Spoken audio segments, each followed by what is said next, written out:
It started like any other Friday night between two friends, quiet, low-key, and easy. We'd been doing these wine nights for years, ever since college, when heartbreaks and last-minute exams brought us closer. Now, in our 30s, with grown-up problems and complicated lives, it was our ritual to unwind. Rachel poured the wine while humming to a playlist she'd made, upbeat songs masking something in her eyes. I noticed it, but I didn't push. She was smiling a little too much. Her movements were too choreographed, like she'd rehearsed them. Something was off. I couldn't place it, not until she said it. She swirled her glass and said it so casually, like she was commenting on the weather. "My lover's spending the night tonight." I blinked, confused, certain I'd misheard her. "Your what?" She smirked, amused by my reaction. "My lover. We've been seeing each other for a few months now. I think it's finally getting serious." I felt my stomach drop, not out of judgment but because of one simple, horrifying fact. I had just read the name Daniel R. in the obituary section that morning. Car crash. Rain-slick road. No survivors. "What's his name?" I asked, heart pounding. She leaned back, sipping her wine like it was a normal night. "Daniel." I must have gone pale, because she sat up straighter, concern flashing in her eyes. "What's wrong?" "Daniel. Rachel, Daniel died. This morning. In a car accident. It was all over the news." She laughed. It wasn't a forced laugh, she genuinely thought I was joking. "Not funny." "I'm not joking." I unlocked my phone and pulled up the article, turning the screen toward her. She stared at it, and the color drained from her face. Gone was the smug confidence, the playfulness. What replaced it was pure confusion. "No, this can't be right," she whispered, eyes scanning the text again and again. "I just saw him. He kissed me goodbye. He told me he'd text me when he got home." She grabbed her phone and opened her messages. I leaned over. There it was, text from Daniel. The last one sent just an hour ago. "Can't wait to see you tonight. Missed you." I felt dizzy. "Rachel, you didn't know?" She didn't answer. Her breathing got shallow. She kept scrolling through their texts, her fingers trembling. Her wine glass tilted slightly in her hand, and I had to reach out to stop it from tipping over. She stood suddenly, pacing the room, phone clutched tightly in her hand. "He was just with me. I made him coffee this morning. He left wearing his black coat, the one I gave him for Christmas. He said he'd call later." I remember it. I remember it."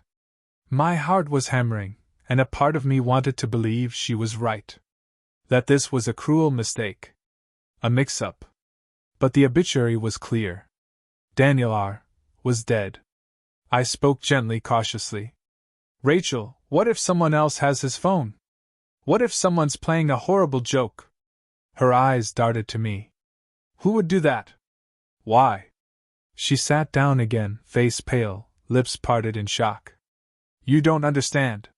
He said he needed to talk to me about something serious. He said it last night." The room was quiet, heavy.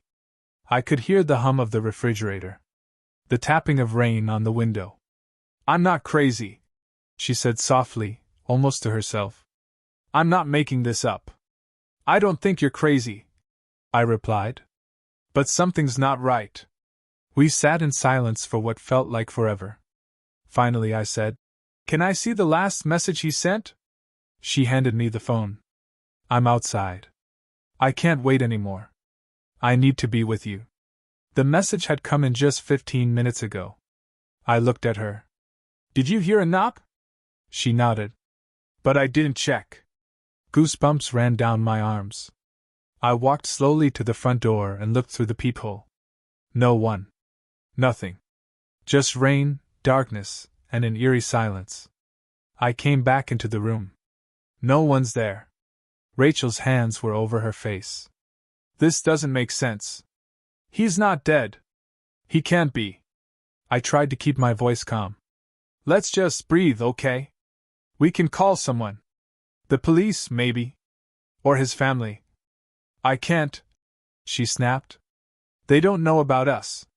No one does. We were careful. And just like that, I understood. This wasn't just grief. This was hidden grief. Unseen, unacknowledged. The kind of love no one gives you permission to mourn. You need to rest, I said gently. Maybe we both do. She didn't respond. Her eyes were wide, staring past me, as if looking at something I couldn't see. What is it?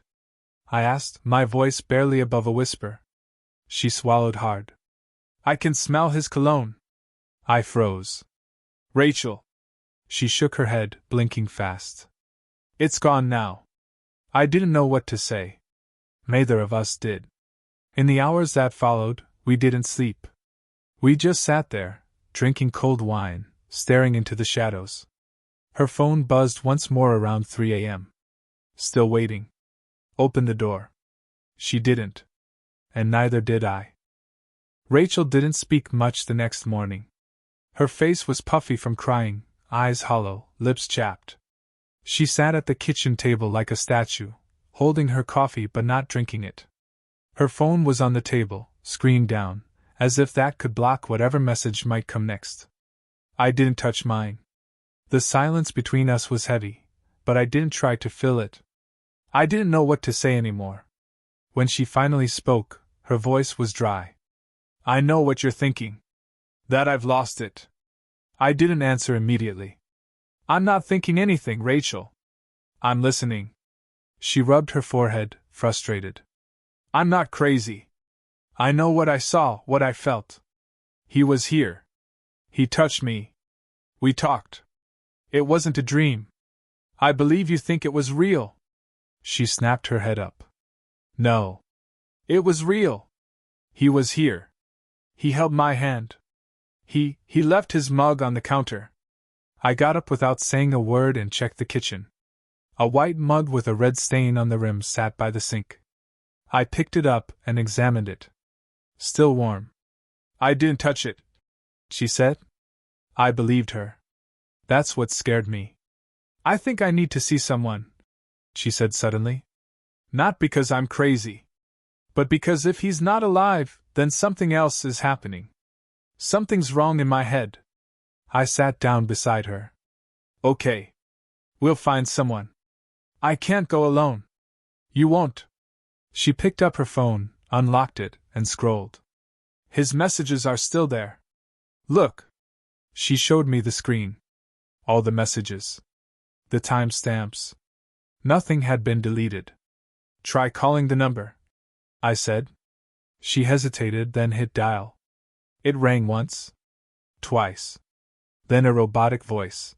The number you have dialed is not in service. Rachel's hand trembled. That wasn't happening last night. It was ringing. I heard his voicemail. I saved it. Play it. She opened her saved files. Her thumb hovered over the audio. She pressed play. Static. Then silence. Then, I'm waiting outside. Rachel dropped the phone. The voice was his. Low, smooth, and unmistakably Daniel. I stared at her. When did he send that? Last night. 10:38. He died at 8. We sat there, frozen. The kind of fear that creeps in slow but deep. It was no longer about mourning. It was about something neither of us understood. I can't keep living like this, she said. Half in reality, half in memory. He's gone, right? He's really gone? Yes, I said quietly. He's gone. She nodded slowly, her eyes glistening. Then why can't I let him go? I didn't answer, because I didn't know. Later that afternoon, she began to talk about their relationship. Not the romantic fantasy she'd painted before, but the reality. Daniel wasn't perfect. He was passionate, intense, but unpredictable. Sometimes he ignored her for days. Sometimes he called her 20 times a night. She had started to feel more like an obsession than a partner. Still, she stayed. I told myself it was love, she said. That real love is messy, painful. That's how I justified everything. The secrets. The loneliness. Even the humiliation. I watched her closely. Did you ever think about leaving him? All the time. I tried twice. He'd say all the right things. Make me feel like I was the only one who ever understood him. And I fell for it. Every time. You weren't weak. You were just in love with the wrong person.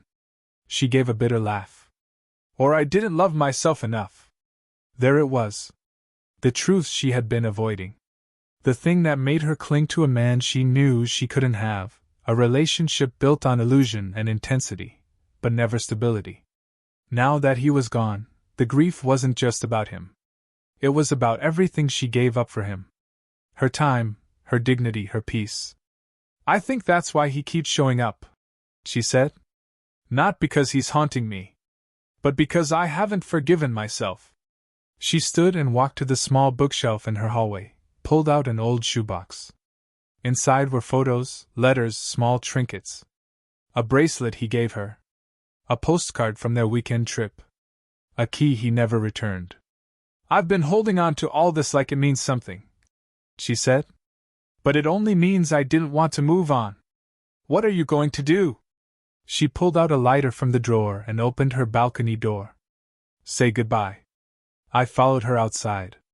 The air was cold. She didn't hesitate. One by one, she dropped the photos and letters into a small metal bowl, flicked the lighter, and watched them burn. Her hands shook, but she didn't stop. Tears streamed down her cheeks, but she wasn't sobbing. This wasn't grief. It was release. She turned to me, ash clinging to her fingers. I feel like I buried him twice. Sometimes we have to, I said. Once in the ground. And once in our minds. She nodded, her voice small. I want to feel normal again. You will. That night, the phone didn't buzz. No messages. No whispers. No perfume in the air. For the first time in weeks, Rachel slept. She called me 2 days later, her voice calm but hollow. There was a weight in her tone that hadn't been there before. Not panic, not grief. Something quieter. Acceptance trying to form inside a broken place. She said she needed to talk, not about Daniel, but about everything else. When I arrived, she was already seated at the kitchen table. No wine, no music, just a notebook and a pen. She told me she'd been writing everything down. Not for closure, not for therapy, but for truth. She said she'd spent years lying to herself, and now, if she couldn't speak it aloud, she had to at least write it down. She began reading. The pages weren't love letters. They were memories. Raw, ugly ones. Times she cried in bathrooms waiting for a reply. Nights she lied to her husband and stared at herself in the mirror, wondering who she'd become. She detailed every moment Daniel made her feel like nothing, only to lift her back up with a word, a touch, a promise. She kept calling it love because it was easier than calling it control. She paused only once while reading, when she reached the part about the night he told her she'd never find anyone better. That she should be grateful someone like him would risk everything for her. She believed him. Not because it was true, but because he said it often enough. She admitted she clung to those words like gospel. And each time he left and returned, she convinced herself that meant something, when it only meant he knew she'd still be there. When she finished reading, she looked up at me and said, "He wasn't haunting me. I was haunting myself." I didn't say anything. She didn't need validation. She needed space to finally breathe. She looked away and whispered, "I loved a man who never intended to stay." I asked her what she wanted now. Her answer was immediate: peace. Not happiness. Not revenge. Just peace.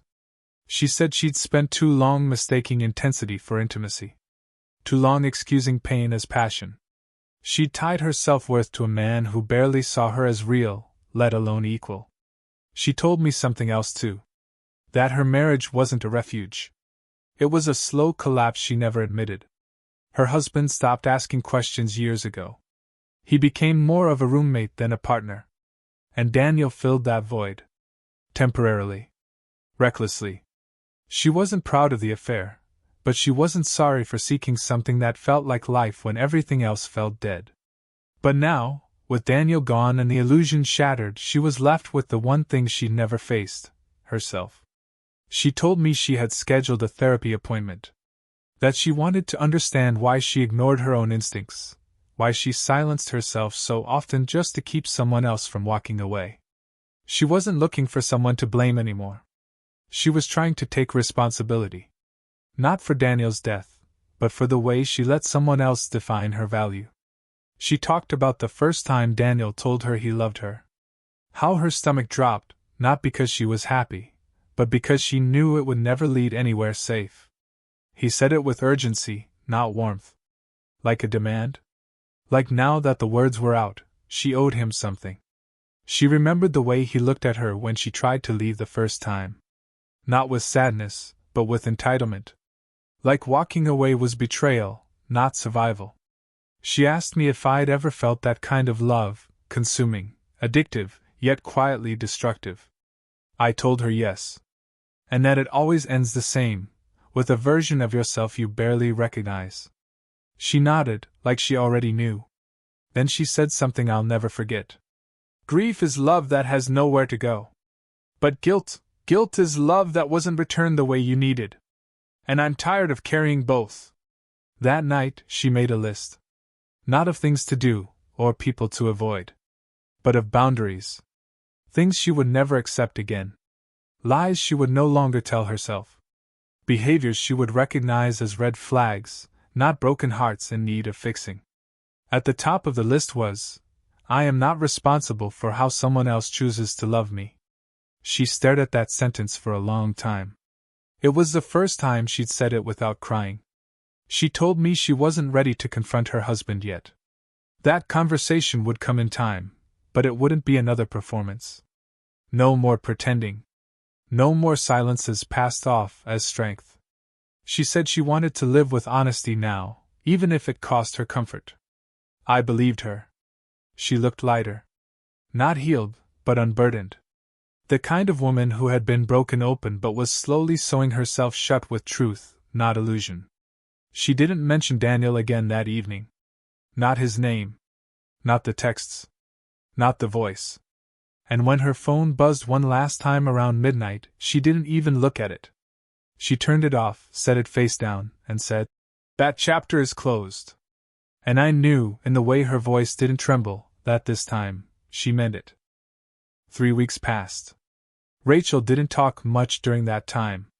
Not about Daniel. Not about her husband. She focused on rebuilding her routine, small steps, quiet moments. She started journaling daily. Therapy twice a week. Morning walks. No phone after 8 p.m. She was creating distance, not just from him but from the version of herself that had accepted less than she deserved. She finally invited me over again. No drama this time. Just tea and silence, the good kind. The kind where presence speaks more than words. She seemed grounded. Tired, yes, but not shattered anymore. She said something interesting over tea. I thought losing him would break me. Turns out, not losing myself again is harder. I asked her what she meant.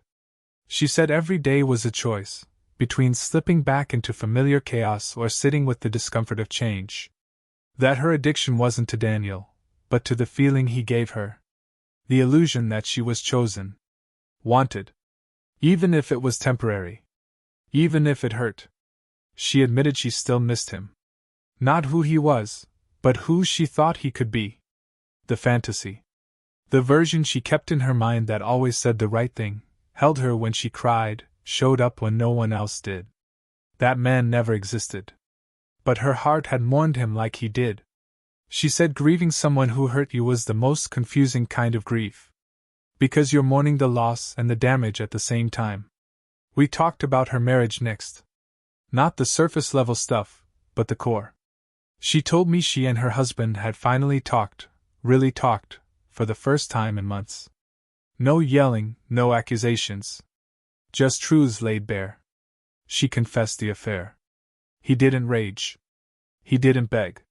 He simply said, I know. Apparently, he'd known for a while. The late nights. The emotional distance. He wasn't blind. He was just afraid to face what it meant. That both of them had stopped trying. That they were living parallel lives, not intertwined ones. Rachel said she cried after that, not because he was angry, but because he wasn't. There was no fight left in either of them. They had become spectators in their own relationship, waiting for something to collapse so they wouldn't have to make a choice.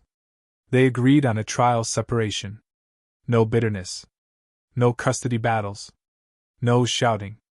Just space. Space to figure out who they were without the roles they'd been playing for so long. She moved out the following weekend. Small apartment. Minimal furniture. Just her, a mattress on the floor, a bookshelf, and a kettle. She called it freedom. But she also called it terrifying. She said loneliness hits differently when you choose it. At least when it's forced, you have someone else to blame. But this was her doing. Her decision. Her chance. She started talking about self-respect like it was a muscle. One that had atrophied from years of disuse. And now, she was training it. Saying no more often.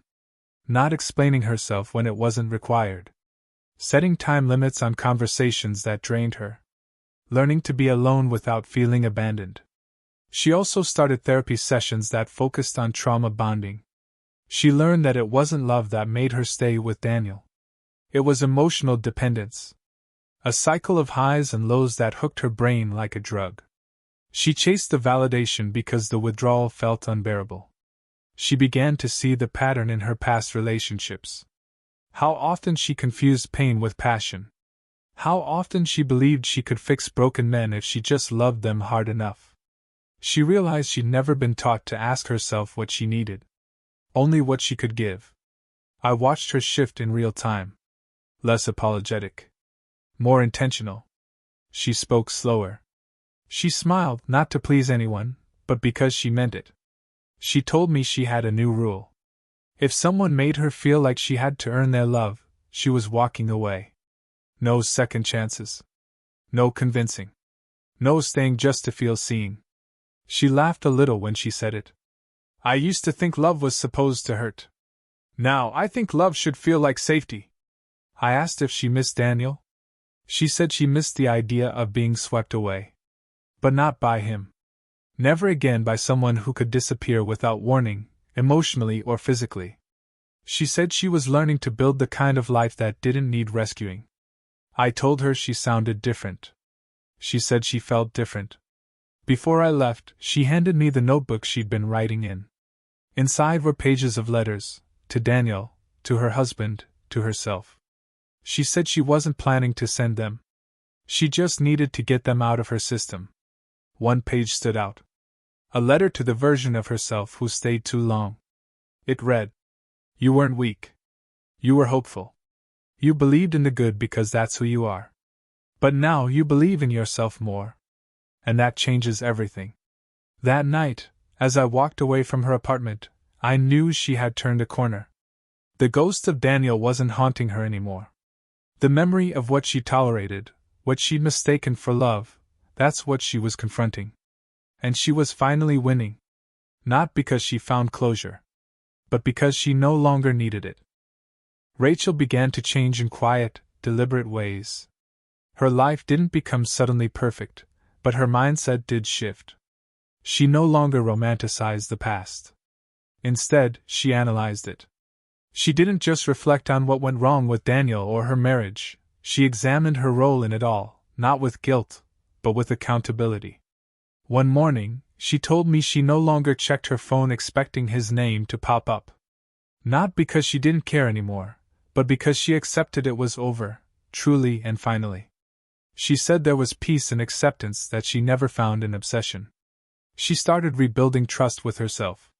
That was the biggest step. She once told me she had spent so long second-guessing her feelings, ignoring her instincts to preserve a fantasy, that she forgot how to listen to her own voice. Now, she was training herself to do just that. Every decision she made had to pass one filter. Does this bring me closer to who I'm trying to become? She reconnected with old friends she'd ghosted during the relationship. She apologized, not to gain sympathy, but to take responsibility. Most of them forgave her. Some didn't. She accepted both outcomes with grace. That's the cost of abandoning yourself, she said. Sometimes, it's not just your life you lose. It's your people too. At therapy, she worked through the roots of her attachment patterns. She uncovered how childhood dynamics, absent affection, unpredictable praise, wired her to equate chaos with care. She learned that when love feels uncertain, you chase it harder, thinking you're proving your worth. But in truth, you're just dancing for crumbs, forgetting you deserve the whole table. She admitted she still struggled with guilt. Not over the affair, but for how long she let herself shrink. How she stayed in a marriage out of fear. How she clung to a man who fed her just enough hope to keep her hooked. But even in the guilt, she found grace. She reminded herself that self-betrayal doesn't make you broken. It just means you need to rebuild. One day, she ran into Daniel's sister at a bookstore. It was unplanned. Awkward. Heavy. They talked for a few minutes, surface-level things, but there was a moment when she looked Rachel in the eye and said, "Whatever you had with him, I hope you know it wasn't your fault." Rachel didn't cry. She nodded, said thank you, and walked away. Later, she told me that moment wasn't closure, but it was clarity. A reminder that grief and guilt often blur the truth. Daniel was a damaged man. Charismatic, but emotionally erratic. His death didn't make him a saint. His absence didn't erase the harm. And her love didn't fix him. She also started writing again, this time not letters, but essays.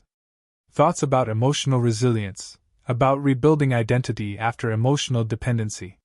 She didn't share them with anyone yet, but she said writing helped her breathe. For the first time in years, her words weren't about someone else. They were about her. She also learned something crucial. Emotional resilience isn't about never breaking. It's about knowing how to rebuild with intention. About creating a life that isn't rooted in who abandoned you, but who you chose to become in their absence. She told me she was done chasing people who saw her as an option. She wasn't interested in proving her worth to anyone else ever again. If someone didn't see her value, she'd walk, not as a punishment, but as a principle. She deleted Daniel's photos from her phone. She unfollowed every account that triggered the past. She changed her number. Not out of fear, but because she wanted a clean slate. Every time her phone lit up now, it wasn't a question mark. It was hers, her space, her boundary, her control. When she finally saw her husband again, it was at a quiet cafe. No dramatics. They exchanged updates. Life, work, their shared responsibilities. He looked tired, older somehow. She said he still cared, but he wasn't trying to win her back. Maybe he knew he'd lost her long before Daniel ever entered the picture. They agreed to file for divorce. There was no fight.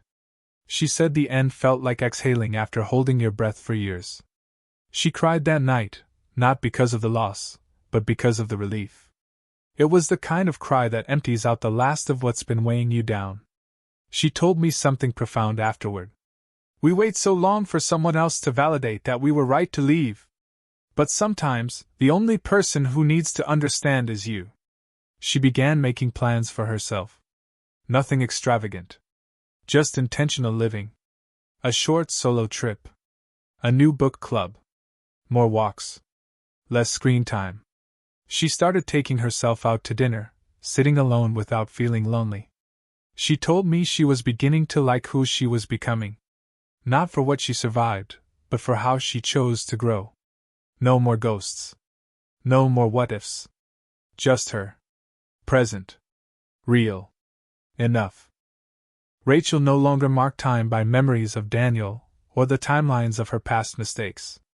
Instead, she started measuring her days and routines she kept for herself. Mornings with quiet coffee, afternoons spent reading or journaling, evenings without chaos. She was no longer bracing for emotional whiplash. The absence of drama wasn't boring anymore, it was peace. She began mentoring younger women in an online support group focused on recovery from toxic relationships. At first, she only listened. She read their stories, saw pieces of herself in every post. Women asking if they were overreacting, if they should stay, if love was supposed to feel that confusing. Slowly, she started replying, offering perspective without judgment. Her words were direct, firm, compassionate. "You're not crazy," she wrote once. "You're just stuck in a story that was never written for you." Rachel had become the voice she once needed. The divorce papers came through quietly. No dramatic send-off. No painful final meeting. Just an envelope, a signature, and the end of a long, silent chapter. She didn't celebrate, but she didn't mourn it either. She acknowledged it. That was enough. She started changing her space. Took down the photos. Painted the walls a soft sage green. Cleared out the closets. Every drawer she cleaned was a reminder of what she was letting go of. Not just physical clutter, but the emotional weight of years spent being someone she wasn't proud of. Each object gone made room for who she was becoming. She made a new rule: nothing enters her life that doesn't bring her peace or purpose. Whether it was people, plans, or even thoughts, if it drained her, it didn't stay. One day, a message came from someone unexpected, a man she knew from college. They'd lost touch years ago. He'd heard about her divorce through mutual friends and reached out with simple kindness. No flirting, no pressure. Just genuine care. He asked how she was doing. She replied honestly. Nothing performative. No playing it cool. Just truth. They spoke occasionally. Nothing intense. Just shared stories, updates, reflections. He respected her pace. She appreciated his presence. But she told me she wasn't rushing anything. She had no interest in being consumed by someone new just to fill an old void. This time, she was approaching love, if it ever came again, from a place of wholeness, not lack. She had finally stopped asking, "Why wasn't I enough for him?" and started asking, "Why did I think he was enough for me?" That shift changed everything. She didn't view her past as wasted time anymore. She saw it as the ground she had to walk to arrive here, with eyes open, standards higher, boundaries intact. She began to write more publicly. Short essays, pieces of advice, moments of reflection. She posted them online. At first, anonymously. Then under her name. She wasn't hiding anymore. The feedback was overwhelming. So many people resonated with her journey. Not the details, but the emotional truths. The fear of leaving. The cost of staying. The pain of learning that love can wound when it's built on illusion. One woman messaged her, "You wrote exactly what I couldn't say out loud." Rachel saved that message. She didn't label herself as a survivor, or a coach, or a guru. Just a woman who had once been lost in someone else's chaos, and now chose peace every single day, even when it was hard. She didn't pretend healing was linear. She had bad days. Moments where the old wounds pulsed under the surface. But now she had tools. Language. Support. Self-trust. And she had herself, present, aware, accountable. She told me once, "I used to wait for someone to choose me. Now I choose myself every day, and I protect that choice fiercely." Her story didn't end in a grand romance. It didn't need to. The real love story was the one she built with herself, reclaiming her voice, her dignity, her dreams. She no longer needed validation from people who once ignored her worth. She didn't look backward, wondering what could have been. She had no desire to rewrite the past. Only to write forward, with clarity and care. Rachel became the kind of woman whose silence felt full, not empty. The kind of woman whose peace wasn't performative, but earned. She no longer chased closure. She created it. And when she spoke now, there was no trace of apology in her tone. Only truth. When I asked her how she'd describe her life now, she didn't hesitate. Safe. Finally, it feels safe to be me. And that, more than anything, was the ending she deserved.